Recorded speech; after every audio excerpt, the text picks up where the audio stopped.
राधे राधे प्यारे साथियों, प्रद्योत गुरुकुल में आपका हार्दिक स्वागत है। मैं हूं प्रद्योत और आप देख रहे हैं प्रद्योत गुरुकुल यूट्यूब चैनल। हम आज आपके लिए लेकर आए एक बेहतरीन कंटेंट वाली क्लास। आज हम चर्चा करने के लिए उपस्थित हुए हैं भारतीय काव्य शास्त्र एवं पाश्चात्य काव्य शास्त्र पर आधारित नाटक से संबंधित महत्वपूर्ण तथ्य लेकर।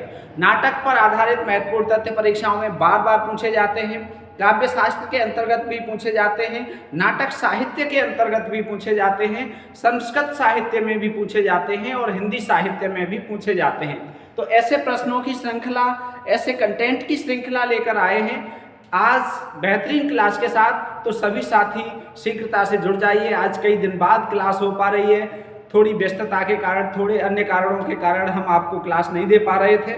चलिए शुरुआत करते हैं। सभी लोग एक बार मिलकर लिखेंगे राधे राधे। सभी लोग मिलकर बोलेंगे राधे राधे। चलिए, नाटक के तत्व।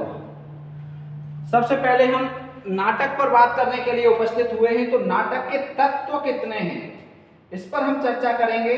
तो नाटक के तत्व यदि संस्कृत साहित्य में पूछा जाए तो संस्कृत साहित्य के अनुसार नाटक के तत्व कितने हैं। तो संस्कृत साहित्य के अनुसार नाटक के तत्व 3 माने जाते हैं। संस्कृत साहित्य में नाटक के तत्व कितने माने जाते हैं? 3। यदि पूछा जाए संस्कृत साहित्य के अनुसार नाटक के तत्व कितने हैं, तो नाटक के तत्व आपको 3 बताने हैं। अब पूछा जाए कौन कौन से 3 तत्व हैं, या 4 विकल्प देकर ये पूछ ले कि कौन सा तत्व नहीं है, तो आप कौन सा बताएंगे? 3 तत्व कौन कौन से हैं? वस्तु। पहला तत्व क्या बताएंगे? वस्तु। नाटक का पहला तत्व बताएंगे वस्तु। ठीक है, नाटक का पहला तत्व क्या है? वस्तु।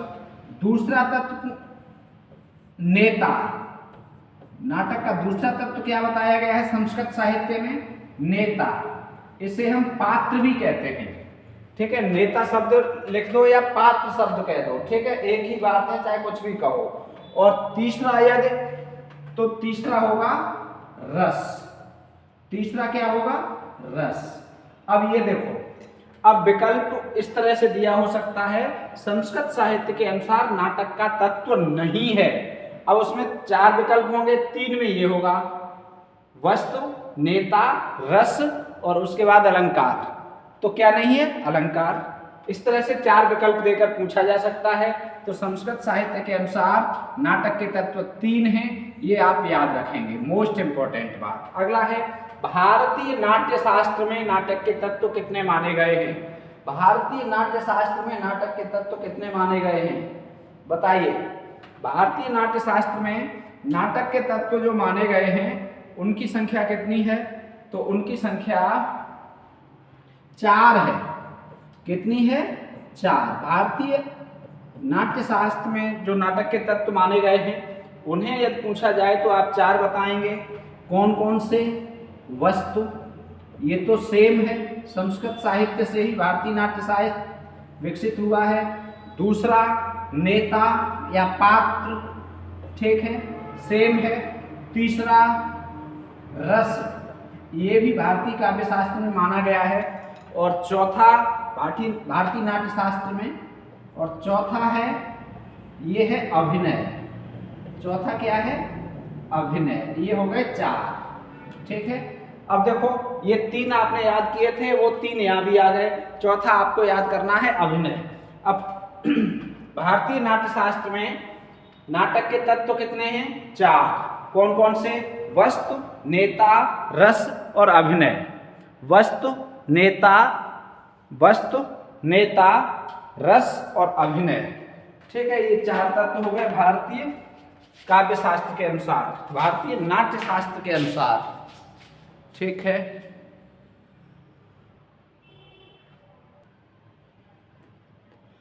चलो अब देखते हैं, ये भारतीय नाट्य शास्त्र की बात हो गई। अब पश्चिमी नाट्य शास्त्र की बात करें, पश्चिमी साहित्य की बात करें, पाश्चात्य साहित्य की बात करें कि पाश्चात्य साहित्य में नाटक के कितने तत्व माने गए हैं। नाटक के तत्वों पर हम चर्चा कर रहे हैं अभी।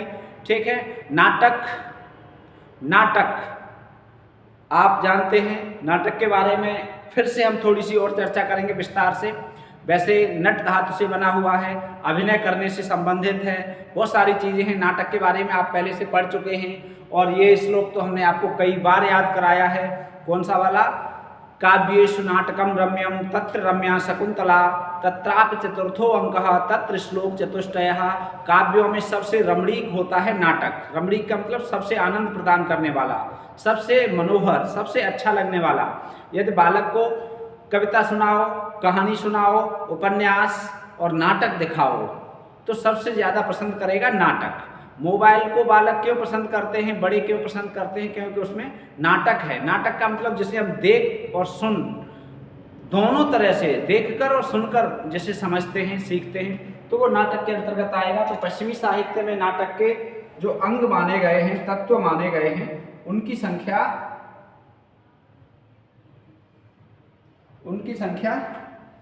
6। उनकी संख्या कितनी है? 6। ठीक है। अब ये 6 कौन कौन से हैं? अब हम थोड़ी सी इन पे भी चर्चा कर लें। देखो, वस्तु, ये तो सेम है, कुछ नहीं करना। दूसरा नेता, ये भी सेम है। तीसरा रस, ये मच्छर, ये भी सेम है। चौथा अभिनय, ये भी सेम है। ठीक है। अब अभिनय के बाद 5वां, ये 4 तक तो हम पहले पढ़ चुके हैं। 5वां देखो, अब 4 तक पढ़ चुके हैं, 5वां देखो। ठीक है, यहां तक हो गया था। अब इसके बाद 5वां, इसमें 2 हमें बढ़ाने हैं, सिर्फ 2। 4 याद है पहले से, 2 बढ़ाने हैं। ठीक है। तो 5वें पे संवाद, और छठा संकलन त्रय। छठा क्या है? संकलन त्रय। ये नाटक का तत्व है। अब ये देखो, ये 3 तत्व हो गए, 3 चीजें हो गई। नाटक के शास्त्रीय पक्ष में नाटक के तत्व संस्कृत साहित्य में 3 माने गए हैं, वस्तु, नेता और रस। भारतीय नाट्य शास्त्र में 4 माने गए हैं, वस्तु, नेता, रस और अभिनय। पश्चिमी साहित्य में 6 माने गए हैं, वस्तु, नेता, रस, अभिनय, संवाद और संकलन त्रय। अब चलते हैं अगले पेज पर। वस्तु। ठीक है। वस्तु क्या है? वस्तु क्या है? वस्तु किसे कहते हैं बताइए? नाटक में वस्तु क्या है? अब देखो, नाटक होगा तो उसमें कोई न कोई कथा होगी, तो जो नाटक की कथा है उसी को वस्तु कहते हैं। नाटक की कथा को वस्तु कहते हैं। ठीक है, समझ गए? नाटक की कथा को वस्तु कहते हैं। आपको समझ में आ गया होगा वस्तु क्या है? वस्तु क्या है? जैसे कोई वस्तु होती है, ऐसे ही नाटक में जो कथा है वही उसकी वस्तु है, कथा वस्तु। ठीक है, ऐसे याद रख सकते हैं, कथा वस्तु, अर्थात नाटक की कथा को ही वस्तु कहते हैं। नाटक की कथा को क्या कहते हैं? वस्तु कहते हैं। अब वस्तु के प्रकार, अगला प्रश्न है, वस्तु के प्रकार कितने हैं? तो वस्तु के प्रकार हैं साहब 3। वस्तु के प्रकार कितने हैं? 3। वस्तु के 3 प्रकार होते हैं। वस्तु के प्रकार कितने माने गए हैं?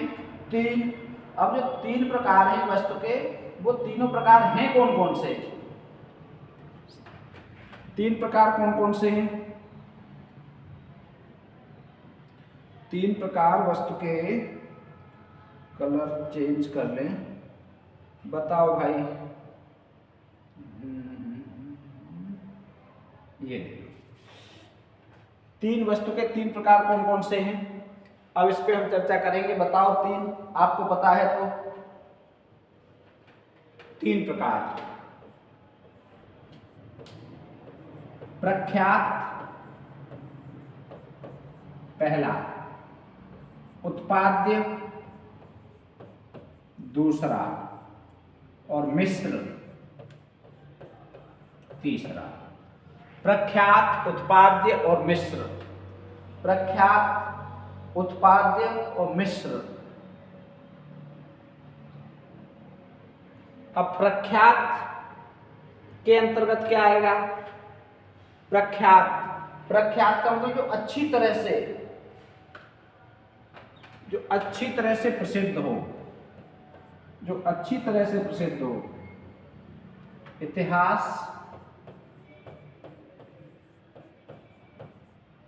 पुराण आश्रित, जो कथा वस्तु इतिहास और पुराण पर आश्रित हो उसे प्रख्यात कहते हैं। प्रख्यात का मतलब अच्छी तरह से विख्यात हो। अब राम की कथा, कृष्ण की कथा, ठीक है, और आपका उर्वशी की कथा, जो पुराणों में इतिहास में आपने पढ़ रखी है, सुन रखी हैं, वो सारी चीज़ क्या होती है? प्रख्यात। उत्पाद्य, नया जो बनाया जाता है, जिसका उत्पादन किया जाता है। उत्पादन का मतलब कैसे होता है? कल्पना से। उत्पादन का संबंध कैसे होता है? कल्पना आश्रित। उत्पादन नया, नया कुछ, जैसे कवि है, लेखक है, कुछ नया लिखता है तो वो कल्पना करके लिखता है, तो ये कैसा हो गया? कल्पना आश्रित। और मिश्र, मिश्र इसमें कल्पना और इतिहास दोनों आ जाएगा। कल्पना, कल्पना और इतिहास। जैसे आपने पृथ्वीराज रासो पढ़ा है, कुछ कल्पना है उसमें, कुछ इतिहास है। आपने बहुत सारे ग्रंथ पढ़े हैं, पद्मावत पढ़ा है, कुछ इतिहास भी है, कुछ कल्पना भी है, ठीक है। केवल कल्पना होगा तो उसे उत्पाद्य कहा जाएगा, इतिहास और पुराण पर आश्रित होगा तो उसे प्रख्यात कहा जाएगा, इन दोनों का मिश्रित होगा उसे मिश्र कहा जाएगा। तो आप समझ गए होंगे। प्रख्यात, प्रख्यात तो वही है जो इतिहास से प्रसिद्ध है या पुराणों से प्रसिद्ध है। तो याद करने की जरूरत नहीं है, बस समझ लीजिए प्रख्यात कथा वस्तु कौन सी होगी? जो नाटक या जो पुराण या इतिहास से ली गई है। मिश्र उत्पाद्य कौन सी होगी? जो कल्पना पर आश्रित है, नई। और मिश्र कौन सी है? कल्पना और इतिहास दोनों का संयोग, ठीक है। अगला है नाटक की प्रासंगिक और गौड़ कथा के भेद कितने हैं? तो नाटक की प्रासंगिक या गौड़ कथा के भेद दो हैं। कितने हैं? दो। नाटक की प्रासंगिक कथा होती है या गौड़ कथा होती है, वो दो प्रकार की होती है, ठीक है। कितने भेद हैं उसके? दो। कौन कौन से? कौन कौन से दो भेद हैं? नंबर 1 पताका, पताका, और नंबर 2 प्रकरी, नंबर 2 प्रकरी, ठीक। नंबर 1 पताका, नंबर 2 प्रकरी। अब देखो पताका और प्रकरी के बारे में आप पहले से जानते हैं, ये परीक्षा में बहुत बार पूछा गया है, मोस्ट इंपॉर्टेंट है, ठीक है। ये क्या है? दूर तक चलने वाली कथा, दूर तक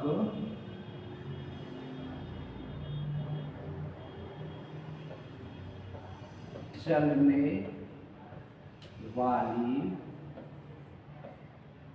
दूर तक चलने वाली कथा, दूर तक चलने वाली कथा, दूर तक चलने वाली कथा, ठीक है। उसे क्या कहेंगे? पताका। और प्रकरी किसे कहेंगे? बीच में ही समाप्त हो जाने वाली कथा, ठीक है। ज्यादा दूर तक न जाए, ज्यादा लंबी न जाए, उसे कहते हैं प्रकरी, ठीक है, ठीक। बीच में समाप्त होने वाली कथा,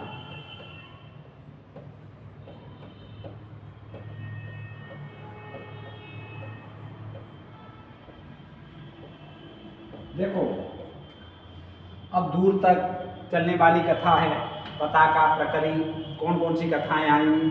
जैसे आपने राम की कथा सुनी रामायण में या कहीं भी।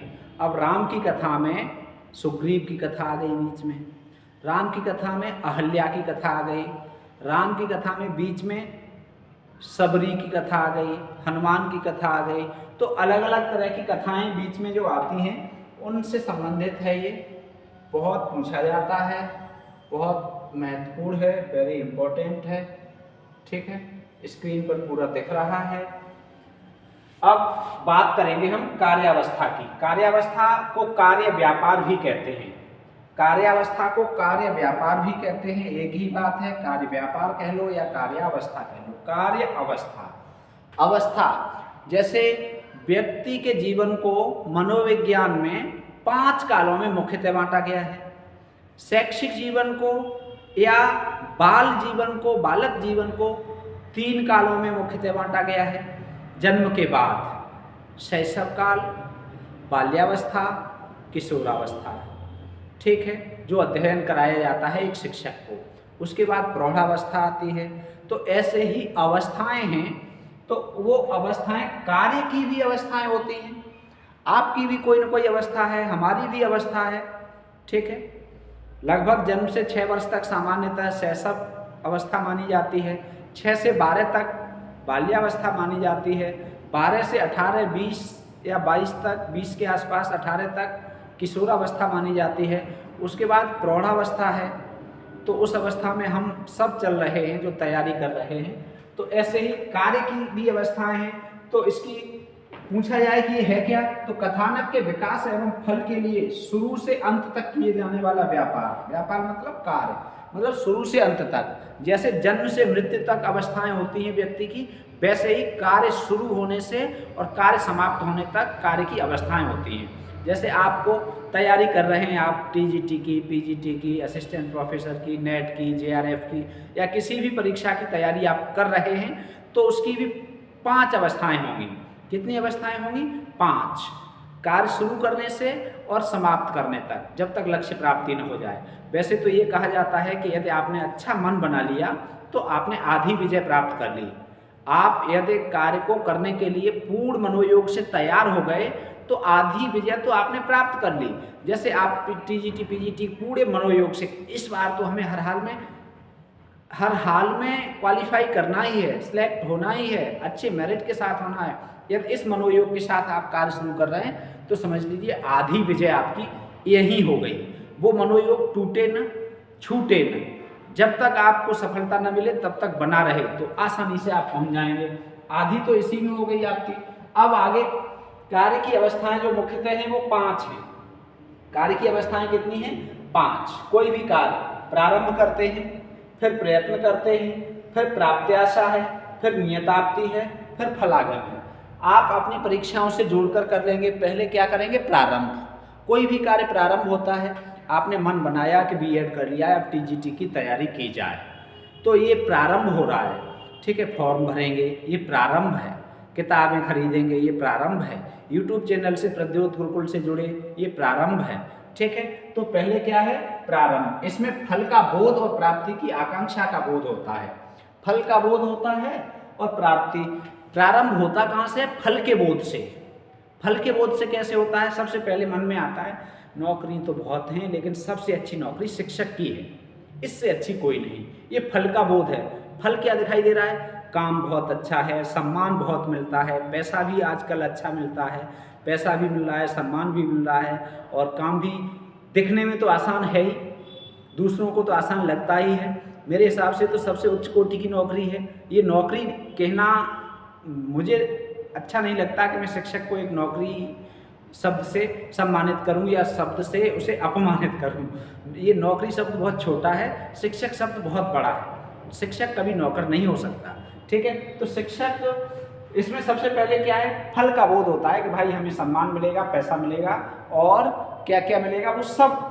तो ये प्रारंभ इससे होता है। फिर उसके बाद क्या है? प्रयत्न। जब हम प्रारंभ करते हैं उसके बाद प्रयत्न करते हैं। इसमें फल प्राप्ति है, प्रयत्न दिखता है। फल की प्राप्ति के लिए प्रयास करना शुरू करते हैं। किताबें खरीदेंगे, सर कौन कौन सी किताब पढ़ें, बहुत अच्छी अच्छी किताबें हैं, ठीक है। अरे भाई सरस्वती पांडे, गोविंद पांडे की किताब पढ़ लीजिए, बच्चन सेन की पढ़ लीजिए, ठीक है, रामचंद्र शुक्ल की पढ़ लीजिए, बहुत अच्छी अच्छी किताबें हैं। डॉक्टर अशोक तिवारी जी की पढ़ लीजिए। तो अब क्या है? ये प्रयत्न है, पढ़ रहे हैं, रात को पढ़ रहे हैं, सुबह पढ़ रहे हैं, 8:30 बजे पी के सर की क्लास लाइव आनी है, सारा काम छोड़ के उसके लिए तैयार हैं, उसमें भी आप पढ़ रहे हैं। तो ये क्या है? ये है प्रयत्न, ये प्रयत्न है, ठीक है। अब प्राप्त्याशा। अब क्या होता है? जब प्रयत्न करते हैं तो मन में एक आशा आती है। वैसे तो भगवान श्री कृष्ण ने गीता में कहा है कर्मण्येवाधिकारस्ते मा फलेषु कदाचन, कर्म करो और फल की इच्छा मत करो, लेकिन फिर भी एक आशा होती है। कि परीक्षा होगी, अभी चुनाव चल रहा है, चुनाव के बाद हो सकता है परीक्षा हो जाएगी, तो फिर क्या होगा, हमारा एग्ज़ाम अच्छा होगा, रिजल्ट अच्छा आएगा और हमें नौकरी मिल जाएगी। फिर आगे के सपने होते हैं, कल्पनाएँ आने लगती हैं, विवाह होगा, विवाह हो गया तो बच्चे होंगे, फिर क्या क्या होगा, ठीक है। तो वैसे तो कल्पनाएँ मुख्यतः किशोरावस्था का काल बताया गया है, कल्पना का काल, लेकिन ये जीवन भर चलती हैं। आपके मन में भी कल्पनाएँ आती होंगी, ठीक है। तो ये फल प्राप्ति की आशा आती है जो मन में, उसे कहते हैं प्राप्ति आशा। याद कुछ नहीं करना है, आशा, ठीक है। प्रारंभ प्रयत्न, दो इस क्रम में भी आपको याद रखना है। प्रारंभ तो शुरू होता ही है, प्रयत्न, उसके बाद प्रयत्न, उसके बाद प्राप्ति आशा। ये तीनों प्र और प्रा, ये प्रा, ये प्र, ये प्रा, ठीक है। और तीसरे वाले में आशा है, प्रारंभ प्रयत्न प्राप्ति आशा। उसके बाद है नियताप्ति। नियताप्ति क्या है, बाधाओं की समाप्ति और फल की प्राप्ति का निश्चय, ठीक है। जब आप कोई काम करेंगे तो बाधाएं आएंगी और फिर बाधाओं की समाप्ति करनी है। बाधा क्या है, मोबाइल एक बाधा है, पढ़ने को बैठे फ़ोन आ गया, फ़ोन में लग गए घंटों, पढ़ने को बैठे मोबाइल में घंटी बजी, देखने लगे मैसेज आ गया, रील्स देखने लगे, रील्स देखते देखते घंटों निकल गए, तो ये क्या है, बाधाएं हैं। फिर फल प्राप्ति का निश्चय इसमें आता है नियताप्ति में, ठीक है। अब है फलागम, फल का आना, फल प्राप्ति का सूचक, और फिर फल का आना, रिजल्ट आना, फाइनल सिलेक्शन होना, सूची में नाम दिखना, और फिर उस सूची को देखकर आंखों से पानी आना, आंखों में आंसू आ जाना, घर वालों की आंखों में आंसू आ जाना, आपकी भी आंखों में आंसू आ जाना, रात को नींद ना आना खुशी के कारण। जब सफलता मिलती है तो रात को नींद नहीं आती, पहले पढ़ते हैं, पढ़ने के बाद अनंत रात जगने के बाद जिस शाम को, जिस दिन रिजल्ट आता है, जिस शाम को, जिस रात को रिजल्ट दिखता है, उस रिजल्ट को देखने के बाद फिर रात को नींद गायब हो जाती है। क्यों? क्योंकि वर्षों की मेहनत आँखों के सामने होती है, तो आँखों का भरना स्वाभाविक होता है, ठीक है। तो फलागम, फल का आना, ठीक है, ये आप समझ गए होंगे। कार्यावस्थाएं 5 भेद हैं, ठीक है। अब चलते हैं आगे। इसके बाद हम लेकर आए हैं आपके लिए अर्थोक्षेपक। अर्थोक्षेपक किसे कहते हैं नाटक में, इस पर हम चर्चा करेंगे। अर्थोक्षेपक किसे कहते हैं, तो अर्थोक्षेपक सूच्य वस्तुओं की सूचना देने वाला अर्थोक्षेपक कहलाता है। जो सूच्य वस्तुएं हैं जिनकी सूचना दी जानी चाहिए और उनकी जो सूचना देने वाला होता है उसे अर्थोक्षेपक कहते हैं, सूचना देने वाला, ठीक है। अब अर्थोक्षेपक के भेद कितने होते हैं, तो भेद होते हैं 5। अर्थोक्षेपक के भेद कितने हैं, 5। कौन कौन से, विस्कंभक, प्रवेशक, चूलिका, अंकाश्य और अंकावतार। विस्कंभक, प्रवेशक, चूलिका, ये तो बहुत बार आया है, हमने स्टार बना रखा है यहाँ। अंकाश्य और अंकावतार पीजीटी में भी आया है, अन्य परीक्षाओं में भी आया है। अब हम बात करेंगे विस्कंभक की। तो ये विस्कंभक क्या है, किसे कहेंगे विस्कंभक, बताइए भाई, ये विस्कंभक क्या है।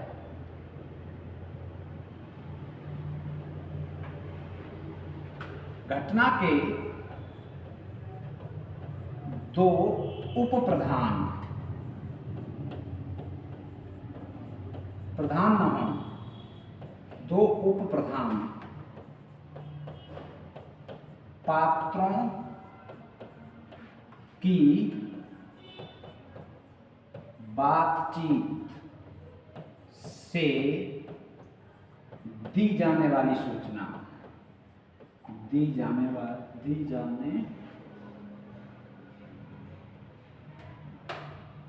वाली सूचना, यहीं लिखे दे रहे हैं, ठीक है, इतना बहुत है। अब देखो, घटना के 2 पात्रों की बातचीत से, ठीक है, घटना के 2 पात्रों की बातचीत से जो सूचना मिलती है वो कैसे पात्रों, उप प्रधान, उससे सूचना मिलती है, उसे कहते हैं विस्कंभक, ठीक है। विस्कंभक किसे कहेंगे, 2 उप प्रधान पात्रों की बातचीत से जो सूचना प्राप्त होगी उसे। अब है प्रवेशक, तो प्रवेशक किसे कहते हैं, तो ये क्या होता है, प्रायः, मतलब हमेशा नहीं, अधिकांशतः, प्रायः, ठीक है, प्रायः अप्रधान पात्र के प्रवेश से, जो प्रधान नहीं है,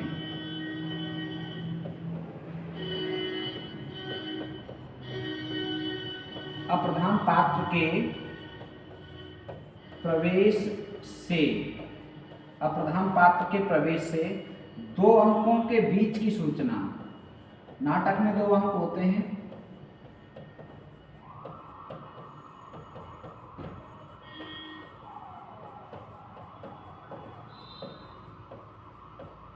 ठीक है। प्राय अप्रधान पात्र के प्रवेश से मतलब जो प्रधान नहीं है, मुख्य पात्र नहीं है, वह आकर सूचना देता है 2 अंकों के बीच की सूचना, ठीक है।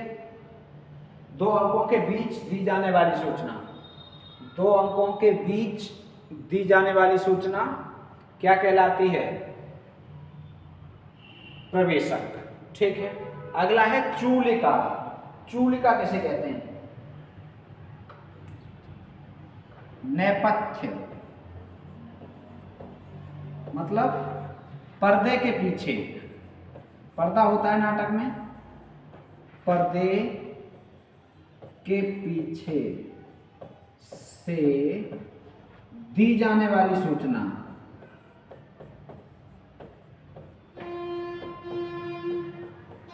नाटक में बहुत सी सूचनाएं पर्दे के पीछे से दी जाती हैं, पात्र सामने नहीं आता है, पर्दा पड़ा रहता है, पर्दे के पीछे से जो सूचना दी, जो आवाज आई, उसे कहते हैं चूलिका। बहुत बहुत महत्वपूर्ण है, वेरी इंपॉर्टेंट है।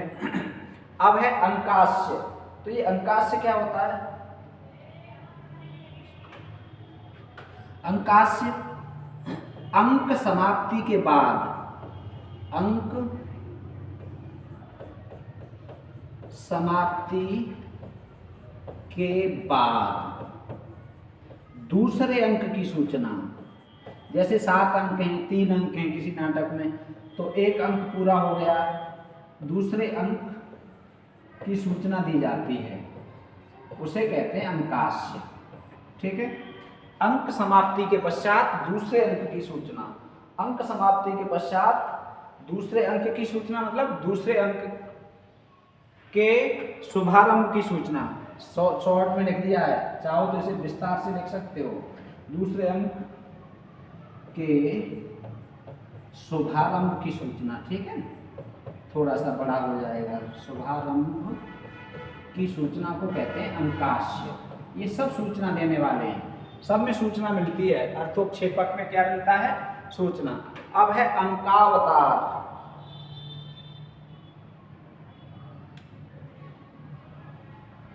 देखो, एक अंक की समाप्ति के बाद, एक अंक समाप्त हो जाए और जो पात्र हैं संकेतों में दूसरे अंक की सूचना दें, मतलब एक अंक समाप्त हो जाए, जैसे मान लीजिए 4 अंक हैं, 3 अंक हैं, 7 अंक हैं नाटक में, कोई 2 अंक समाप्त हो गए, तो जो पात्र हैं एक अंक समाप्त हो जाए और उस कोई भी एक अंक समाप्त हो गया, ठीक है, उसके बाद पात्रों का संकेत,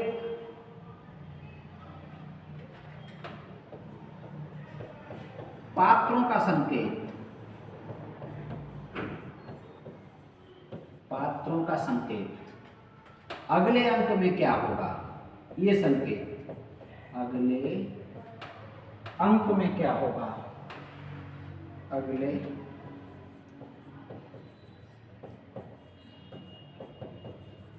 अंक में क्या होगा, ये कहलाता है, ये सूचना देना कहलाता है अंकावतार, ठीक है। इसकी सूचना देना क्या कहलाता है? अंकावतार।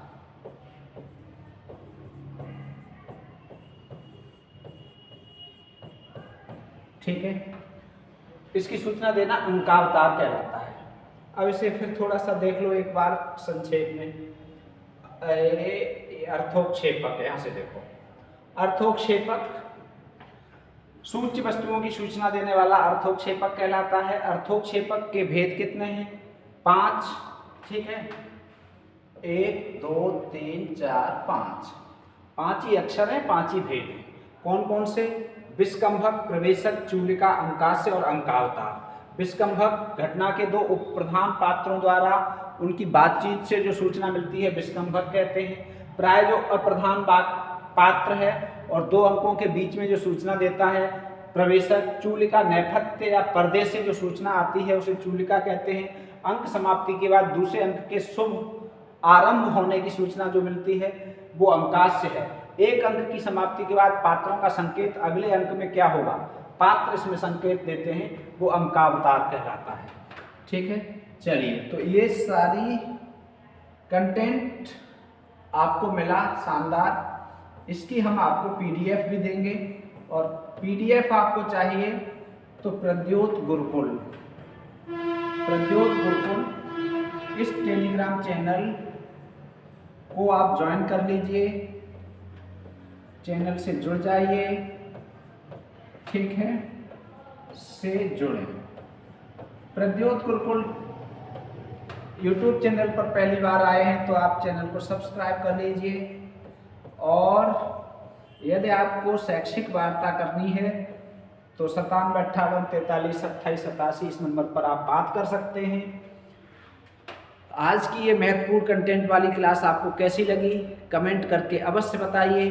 आपका एक कमेंट हमें उत्साह देता है, भले ही हम सारे कमेंट का जवाब न दे पाएँ व्यस्तता के कारण, जब समय होता है तब हम जवाब ज़रूर देते हैं, लेकिन फिर भी आप ये समझिए कि आपका कमेंट पढ़ा गया है और आपका जवाब मिलेगा। ठीक है, पढ़ा गया है, हम हर कमेंट पढ़ते हैं, तो आप कमेंट देकर हमें प्रोत्साहित करते रहिए। हमें भी भाई थोड़ी सी ज़रूरत है प्रोत्साहन की। वैसे तो कोई बात नहीं, लेकिन आपके प्रोत्साहन से बल मिलता है, ताकत मिलती है, आपके लिए कुछ करने की ताकत मिलती है। तो उस ताकत को बढ़ाते रहिए, जितना ज़्यादा ताकत मिलेगी उतना ही आपके लिए लाभकारी रहेगा। सोचते हैं कि आप अच्छा कमेंट करेंगे, बताएंगे कि हाँ हमारी मेहनत सफल हो रही है, तो सुकून के साथ, खुशी के साथ हम आपकी इस सफलता के लिए राह प्रशस्त करने का जो भी हमारा प्रयास होगा वो हम ज़रूर करेंगे और कोशिश करने वाले हैं कि जल्दी ही आपकी बड़ी क्लास भी शुरू होगी। मिलेंगे फिर एक महत्वपूर्ण क्लास के साथ। जुड़े रहिए, दोस्तों को भी जोड़ते रहिए, प्रेम से राधे राधे कहते रहिए और जय हिंदी, जय शिक्षक, जय भारत।